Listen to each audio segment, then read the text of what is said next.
zal dien ben dit land daar eeuwige bezittingen, ja. Nou, genozen, zitten. Wat fietst die jongen hard.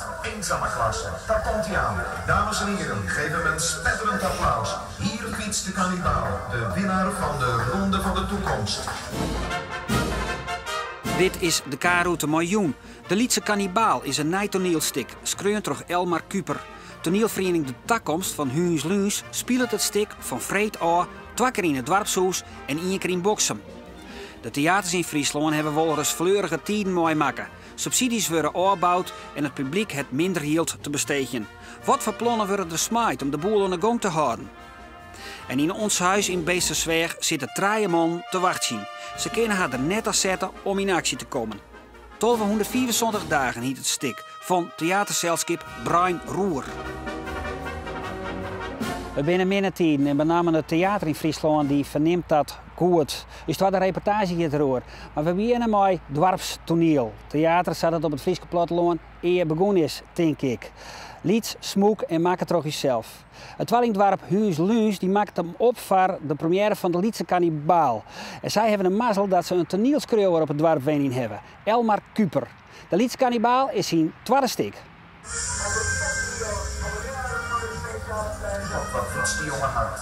Eenzame klasse. Daar komt hij aan. Dames en heren, geef hem een spetterend applaus. Hier fietst de kannibaal, de winnaar van de Ronde van de Toekomst.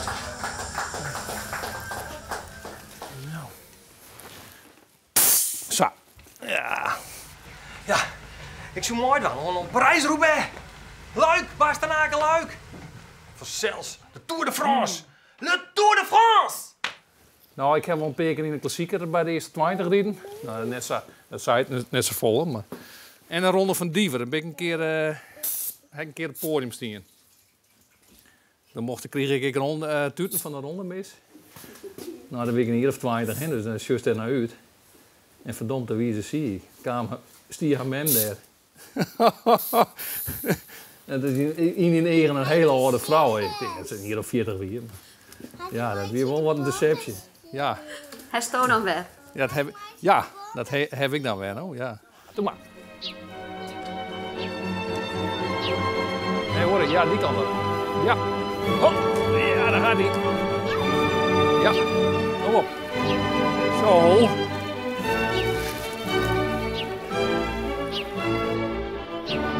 Het dorpshuis De Muthoen is maar een wannenstap.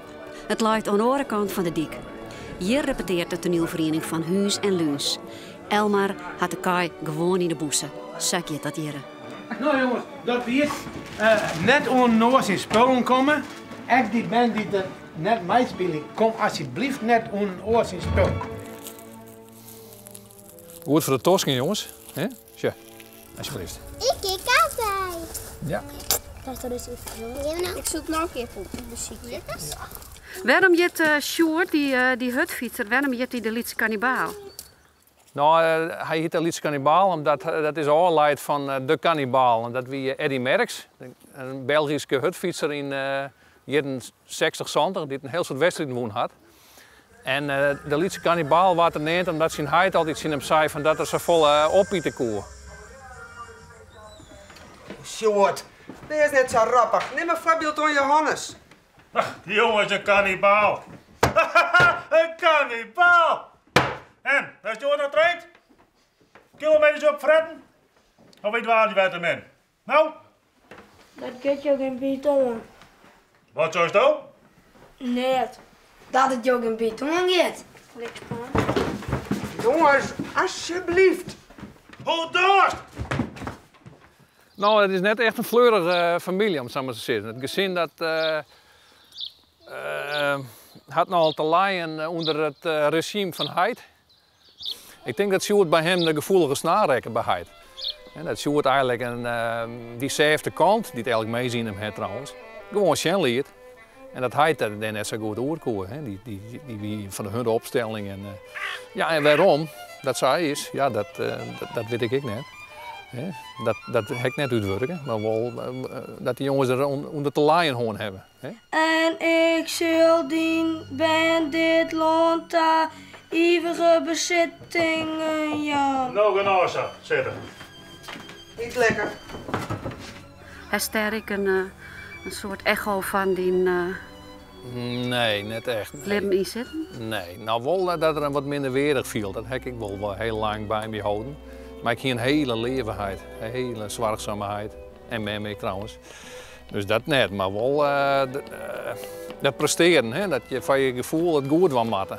Ja. Ja. Ah. Is zo hard.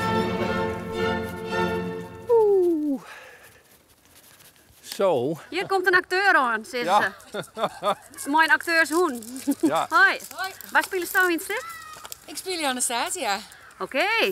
De vrouw die de boel mooi in de stokken jaait. Ja, die het feestje bedient eigenlijk. Ik houd van een oor. Nee, dat meest net. Zeg mij dat het net meest. Ik meen het. Hoe heet ze? Vertel op. Ik heb er recht op. Er is nergens recht op. Oh nee? Was het wit hoe het ziet? Nou, zeg het maar. Ik wil het weten. Sjoukje. Ik raad je van slag als er zulke dingen zoist. Hoesa? Ik liet wel in het stuk heel duidelijk zien van hoe dat letter uitpakt. Ja, dat de man volwassen binnen, dat die oude patronen er nog altijd in zitten. Hè. Hij is een onweerziene leefde, hij twijfelt, hij is heel bot nog met het verliezen dwaan, maar de ronde van de toekomst die er winnen, ken hier. En dat is net slagen, zit vol met zelfsverwijten. Hè. En ja, wij zijn die jongen heel erg in zijn gedachten vooral, zo ze kennen. Eigenlijk doen ze dat al een keer. Al die personages zitten vast in de mal van het bestaan.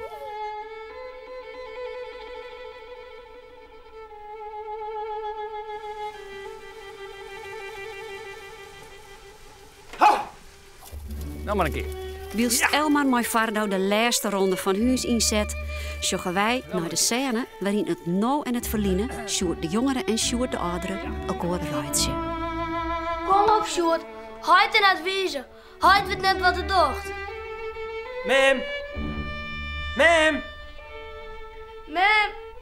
Mammy. Waarom komt Johannes ratten goed voorbij? Mem! Mammy!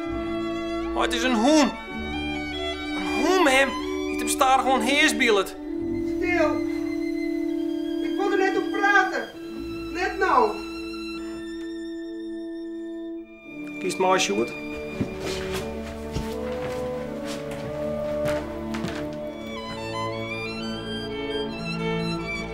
Het dwarpke huis is er klaar voor.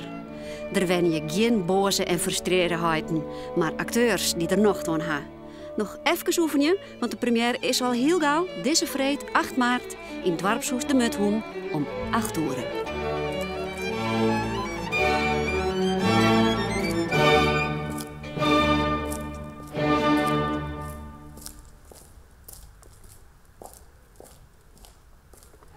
Wat een Lietsdorp groot die wezen kan. Maar zoals ik correct zei, het binnen minder tijden. Ik vind de theaters in Friesland. De oorhit is subsidies, mensen krijgen die en hebben minder geld om handen. Wij vragen nu zo wat dat betekent op dit tijd voor het theater in Friesland. En wat voor plannen er ontwikkeld worden om de boel aan de gang te houden. Dit verhaal begint massief. In 2011 gingen er in Nederland 300.000 minder bezoekers naar het theater en concert als het hier daarvoor. Er zitten wel meer mensen in de zaal, maar dat kwam omdat het tal voorstellings afnam met omtrent 880. De cijfers van 2012 komen pas in december, maar volle beter zal het net worden. In deze recessie is het duidelijk dat mensen toch heel snel kiezen voor hun eerste eigen belang. En dat een theater, het gaan naar theater, dat in de tweede plaats komt en misschien zelfs in de derde plaats. Dus we zien verminderend publiek, absoluut. Ja, natuurlijk hebben we minder bezoekers. Dus de andere kant is, het twee kanten, is dat zelfschippen letter boekt worden kennen omdat je gewoon betere prijsafspraken 30 maandjes kennen. Nou ja, wij zijn dus baan bij het theater kwijttrekken zelf. Dat vernemen wij van de recessie. Ja. Maar het opent ook weer naar dwarren en perspectieven, dus dat is ik prachtig. Arthur Oostvogel is directeur van de Harmonie. Hij moest mensen dienen Jan en goed zien naar de kosten en de baten. De oorzaak hield hij minder voorstellings. 3 jaar geleden zaten we nog op 380 en daar deden we nog een hele hoop dingen naast. En nu zitten we rond de 250, 60 voorstellingen. Dus dat is nogal een aderlating, ook in de uitstraling van een harmonie. Bedrijfsleider Henk de Jong van de Skoons op een Gediek beziekt het maar minder centen zijn theater vol te krijgen. We moeten wel veel creatiever worden om een leuke programmering te houden. En we hebben destijds een kar maken, een trialin, om over te gaan naar een Friese programmering. Jon Arends en Marijke Geersma binnen een eigen theaterbedrijf begonnen. Ze spelen de voorstelling Oorlogstrien op bijzondere locaties, als in het Kazemattenmuseum op Aarsliediek. We zijn van wat brengen en het is dus een eerste stuk, daar moeten we iets speciaals doen. Dus we hebben dat een soort gearwerking gezocht tussen het Verzetsmuseum in Ljout en het Kazemattenmuseum hier in Kwam de Zoon. En ik ben bij het Tresor. Nou, en het schijnt zat te werken dat mensen toch eens keer binnen wat we doen. En wat dat betreft komen de mensen erop aan. We halen ik een tentoonstelling naar Ljouwert, Liefde in oorlogstijd, en die staat in Tresor. Dus we hebben een combinatie maken van Kazemattenmuseum, Tresor en het Naaien Museum. Goedkepere producties op oorlocaties liek het een trend. En dat rint aan het slietjagert. Voor oorlogstrien binnen al zo'n 100 kaartjes verkocht. De actrices komen wat omheen, dat is prachtig toch? Ja. Huh? Ja. Ik zou nog net zoveel nadeel, want ik dacht eerst het licht, maar het speelt geen deel. En het lood is goed. En we kennen je 400 mensen niet kwijt. Je ziet natuurlijk in deze regio ik zeker dat een aantal scherken naast hun kerkelijke functie een culturele functie bekleiden. En ja, vis je alle natuurlijk in een fever en die fever die ken ik wel eens leeg. Ik vind het prachtig dat andere ruimtes worden gebruikt. Ik vind het ook prima. Waar deze schouwburg natuurlijk heel erg goed in is om de finesses te laten zien in theatergebruik. We hebben een uitermate goed geoutilleerd theater, dus alles kan hier. En daar kun je dan ook gebruik van maken. Dat is voor theatermakers buitengemeen aantrekkelijk. Grote vraag, wat hebben mensen oer voor een jong naar het theater? Uit onderzoek die blijken dat de prijs voor een kaartje in 8 jaar verdubbelen is. Wel luidt van bezoekers de Grace. Ik denk dat het maximum was voor een hele mooie voorstelling bij Telemaster om er bij de €20 is mat. En dat is eigenlijk ik een streven. Nou, om en bij de €15, denk ik zowat. Als je boven de €20 zitten, dan zitten de mensen bliksem. Dit is duur. Het is helemaal afhankelijk ook van de markt. Wat is men bereid te betalen voor deze artiest?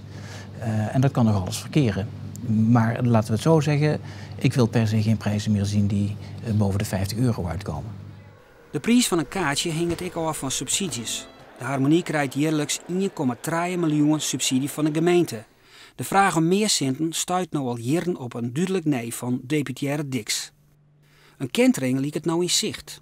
Er is vastgesteld door de Raad dat wij nu echt aan ons minimum zitten. Minder dan dit kan niet.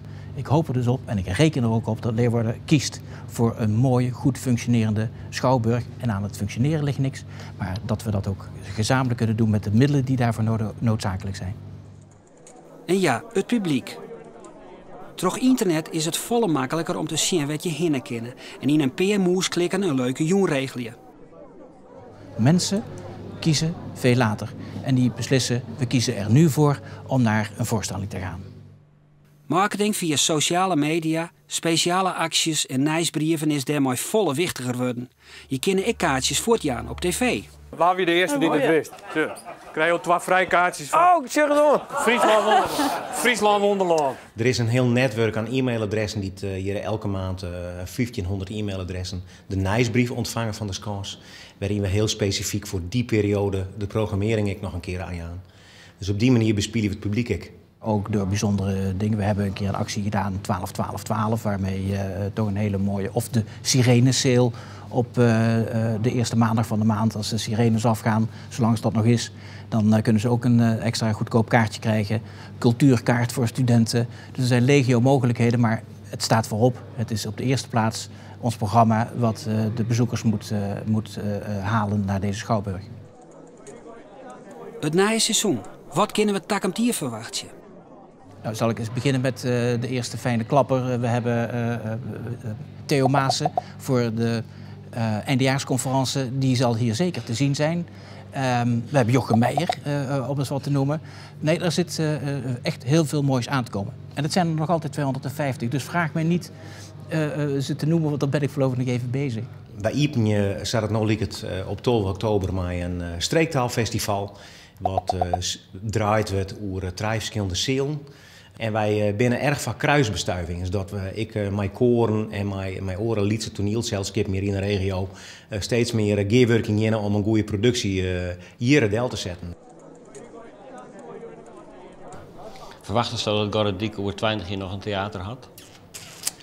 Dat is heel moeilijk te sissen. Dat is deels marktafhankelijk, maar zoals ik dus al zei, ben ik heel sterk afhankelijk van het beleid wat de gemeente Opsteland voert ten aanzien van cultuur. En we proberen in ieder geval wel dus daarin te onderskieren, zodat er een goede basis is om misschien over 20 jaar nog wel een kans theater, maar cultuurprogrammering op poten te houden. Ik zou zeggen, meestal koop je een kaartje, want het is natuurlijk fantastisch wat er al hier rondom in Friesland gebeurt op theater- en cultuurgebied. Ja. En dat moeten we koesteren hier in Friesland. En er binnen in Friesland zoveel amateurzelskappen, amateurspelers. Ik denk dat aspect, dat het nooit verdwijnen zal in Friesland. Theater is van alle tijden.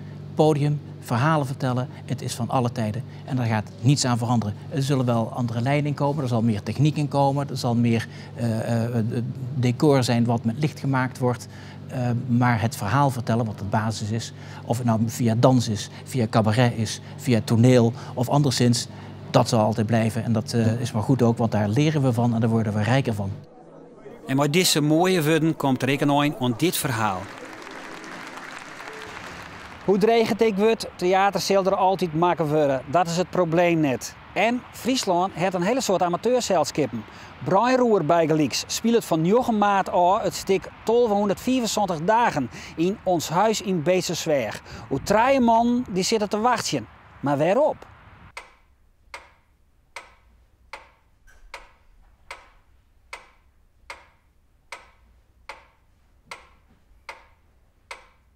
Ik zit er vaak. Boppen. Vader drukt naar mijn bleekje te zien. Er gebeurt wat, ja. Zoals net zeggen. Liesters. Er zitten vaak liesters. Altijd dezelfde, denk ik. Ja, ik denk dat het altijd in dezelfde binnen. Ja. Maar als je nou, zitten ze daar dan? Op zoek naar wormpjes of zo? Ja, net dat ze bij ons een soort vinden, ja. Als ze nou en dan vinden ze best wel eens wat. En hij komt elke dag voorbij. In een simmer. 3 man in een huis. 1274 dagen lang afsluiten van de verraad. Wachtend op één moment. Acteurs Johannes Arends, Rink Nicolai, Dirk van Weerden en Wiebe Koldiek spelen een geheimzinnig, bekniepend stuk met één grote vraag. Waar wacht je de man op? Dus juist 3 maalje en die zitten in een benauwde Lietse ruimte. En die hebben zekere verhouding tot elkaar. En waarom is dat zo? En het blijkt gaandeweg hoe lang ze daar zitten. Want dat wist eerst ik nog net. En gaandeweg denkt van, hé, nou doen ze wel diezelfde ritueel. Oh, dat gaat zo. En waarom doen ze die ritueel nou eigenlijk? Maar nou, we de ruimte Lietser. En dan zit je wel bob op elkaar. Dan worden karakters wat groter. En dan maakt wat mooi, anders haal je het net uit. Ik kan me wel begrijpen wat er dan mooi bad. Ga maar eens een week op vakantie met 5 man in de Lietse boord. Ja, daar komt me ook wel wat zien. En dat, dan ontstaan de kribbekeurigheden en toestanden. En hele leuke dingen. Dus daar gaat het dan even over. Maar goed, er is dus een zekere status quo. Ze binnen het met elkaar in. En het gaat al heel lang zo. En daar vinden ze altijd weer het goede in. Maar op een gegeven moment wordt het erop rutsen. En? Wat denk je? Wat? Ja. Doe het? Ja, vanzelf. Ja. Ja, vanzelf. Ja. Vanzelf? Ja, vanzelf. Maar wanneer? Ja, wanneer? Ja, wanneer? Doe het? Oh. Hoe lang zitten we nog? In ons huis in Beestersweg kennen maar 20 mensen, maar dat heeft van regisseur Anna Sielstra een groot voordeel. De Lietse ruimte maken het stik bekniepender.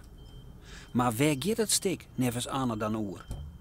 Voor mij heeft het stik te krijgen met tiert en liefde. Tiert omdat ze al heel lang daar opsluitend zitten en elke dag hetzelfde doen. Maar ik in de war binnen van is het nou morgen, is het nou midden, is het nou jong? Waar leven we eigenlijk in welke tiert binnen wij nou?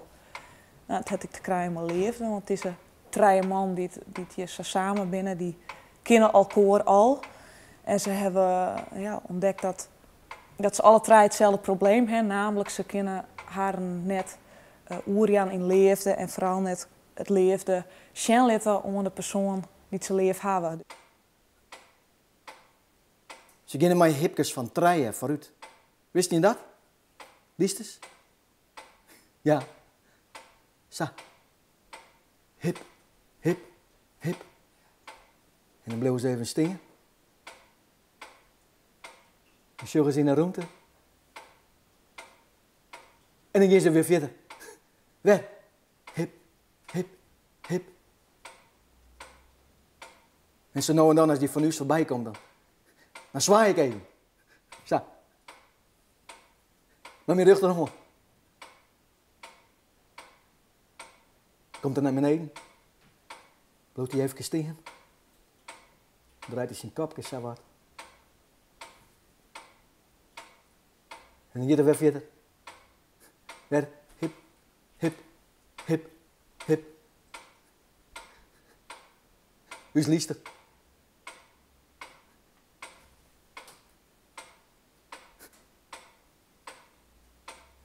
Tolve 174 dagen is oorspronkelijk een Vlaams stik. Op verziek van theatermaker Hans van der Eems waard het nou het Friesk omzetten. Zijn oorspronkelijk stik als voorbeeld kan noffelijk wezen voor de acteurs. Maar in dit geval hebben de spelers het bewust net zien. Als je nog beelden erbij hast, dan nou ja. En als je, deze spelers die al je volle vaker op het plan geweest. Dus die weten ik al wel hoe zo'n proces gaat. En dan gooit de hele bak ervaring bij elkaar. En dan maken ze het machinaal onder leiding van de regisseur die het gewoon het beeld goed in controle houdt. Maar wist dan in het hele proces nooit een keer nieuwsgierig geweest naar het oorspronkelijke stuk? Ik heb een foto gezien. Hoe het zij erbij zitten. Nou, dat maakt me wel een beetje nieuwsgierig. En misschien zoek ik nog wel altijd ergens zien willen. Maar net als voeding hoe we het nou zelfs doen. Want dan dat kan je bepalen en dan kan je klem zetten. Hè? Nou, er zitten meer weerheden in één toneelstuk. Dan kan je de klam daar lezen, kan je de klam daar lezen. En was toch er belangrijk in viest welke kant dat natuurlijk gaat. Ja. Wat denk je? Wat? Hè? Ja, doe het. Ja, zelfs. Ja, zelfs. Ja. Tuurlijk. Zullen je wat aan? Maar wanneer? Ja, wanneer? Wanneer? Ja. Joet? Nou, Joet. Je zullen Joet wat aan? Eten? Ben je nieuwsgierig naar wat er met de man uiteindelijk barren zal? Sneun is de première in Beestersweg. Dit wie de kaarroute Nijwieken. Wat is er eigenlijk mooi aan het Europaplein, de westingang van Ljouwert? De gemeente die wil het herstructureren, maar gewoon stedenbouwkundigen, architecten en omwoners die vinden dat helemaal niet. We hebben een afspraak met Frederik Smink over zijn nieuwste stik De Emigrant. En we maken een reportage over Marije Kuiper. Zij is documentairfotograaf en marketeer met Bas Berghout Lietse persoonlijke documentaires voor de site Like Knows Like. Wat dat is? Nijwieken. Van nou bedankt voor het zien. Om het aan.